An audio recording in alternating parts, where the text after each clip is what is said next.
দীর্ঘদিনের উত্তেজনা, হুমকি ধমকি আর যুদ্ধের ঘনঘটায় যখন মধ্যপ্রাচ্য সহ বিশ্ববাসী এক অস্থির সময়ের মধ্য দিয়ে যাচ্ছিল, ঠিক তখনই আশার আলো নিয়ে এলো যুক্তরাষ্ট্র ও ইরানের মধ্যকার শান্তি চুক্তির খবর।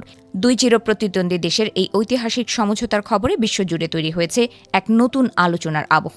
গত কয়েক মাসের রক্তক্ষয়ী সংঘাত আর অনিশ্চয়তার পর অবশেষে দৃশ্যপটে এলো স্বস্তির বার্তা।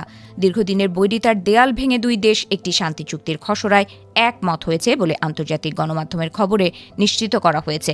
সুইজারল্যান্ডের মাটিতে আগামী শুক্রবার আনুষ্ঠানিকভাবে এই ঐতিহাসিক চুক্তি সই হওয়ার কথা রয়েছে। এই চুক্তি স্বাক্ষরের মাধ্যমেই হয়তো দীর্ঘদিনের স্নায়ুযুদ্ধের অবসান ঘটবে বলে আশা করা হচ্ছে। চুক্তির খবরটি প্রকাশ্যে আসার পর থেকেই বিশ্বজুড়ে শুরু হয়েছে নানা বিশ্লেষণ।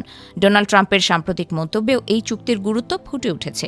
তিনি তার সোশ্যাল মিডিয়ায় এক বার্তায় জানিয়েছেন, এমন এক সময়ে এই শান্তি প্রচেষ্টা সফল হতে যাচ্ছে যখন বৈরুতের মতো স্পর্শকাতর অঞ্চলে নতুন করে হামলার ঘটনা ঘটছে। ট্রাম্পের বক্তব্যে স্পষ্ট যে শান্তি বজায় রাখা এবং চুক্তির শর্ত রক্ষা করা এখন সময়ের সবচেয়ে বড় দাবি। তবে এই শান্তি প্রক্রিয়া মোটেও সহজ ছিল না। বিশেষ করে ইসরায়েলের সাথে থাকা মত পার্থক্যের কারণে পুরো বিষয়টি বেশ জটিল হয়ে দাঁড়িয়েছিল।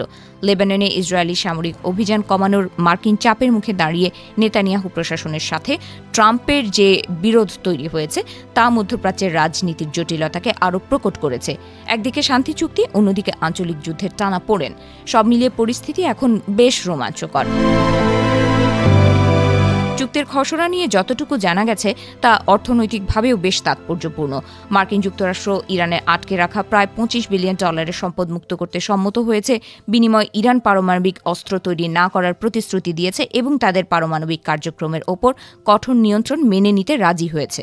বিশ্ববাসীর নজর এখন সেই বিশাল অঙ্কের সম্পদের ওপর, যা ইরানের অর্থনীতির চাকা সচল করতে বড় ভূমিকা রাখতে পারে। শান্তি চুক্তির এই পুরো প্রক্রিয়ায় ইরানের পক্ষ থেকে নমনীয়তার পরিচয় পাওয়া গেছে।